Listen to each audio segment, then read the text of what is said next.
We certainly live in an environment where, things are out of our hands sometimes, whether it's weather related. And so there's expectations that we have to try to meet. And so having someone who's been there, understands the scenarios that someone's dealing with at a particular scenario, that's what I think is that best support that you can get. It's more about not telling someone what they need to do, harping on someone for what they've done, but being there to be like, here, what can we look at? What can we be better at? What needs to be fixed? What just needs to be better? And that shared understanding, that shared experience.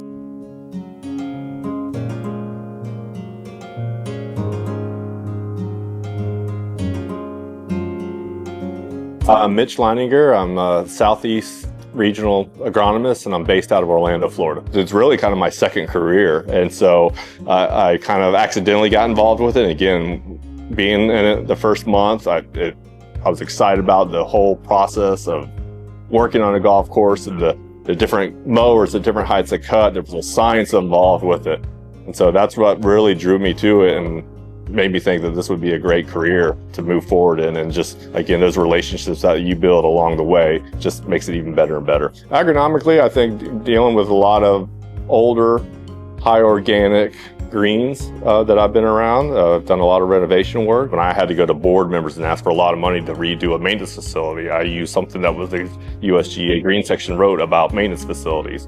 When I had to look into a renovation work, how was I going to test the material that was coming in?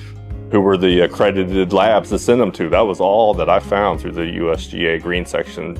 The future is going to be data driven, and to be able to have the GS3 ball and the moisture meter that's out now, that's all going to tie together for turfgrass managers to be able to tell their story. All these things tie in with the USGA and with the Green Section. I think that are really going to be helpful to all turfgrass managers. This business in turfgrass management and golf course management, it's all about relationships. And I think you gain a relationship, again, not only one-on-one with someone, but the whole community, again, a golf-driven community. And so I think that's what drew me to the organization, and I think that's what's the most important thing. So if anybody's hesitant out there, I think learn from my experience that I worked hand in hand with the USGA before I even came on board as a part of the USGA. And so that's what really drew it to me, is that one-on-one engagement. Starts off, early in the morning, getting out and going and seeing the golf courses, and then, taking a ride around and then stopping at unique areas that you might want to look at, whether it's a troublesome green or an area where you want to redo landscaping, and kind of just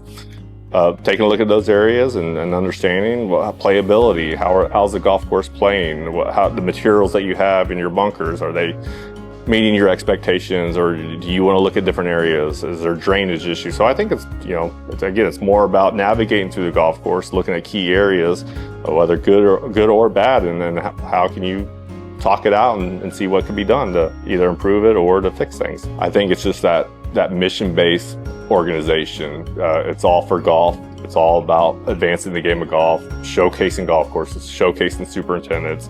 It's all about one goal, and I think that's what makes it important, is that what we're putting out and what we're taking in, it's all for the same goal of the golf. And so whether it's tools, rules, agronomics, it's all for the good of the game and the good of the people who work in that game. And so I think that's what drew me to it, and what made me be excited about being a part of the organization.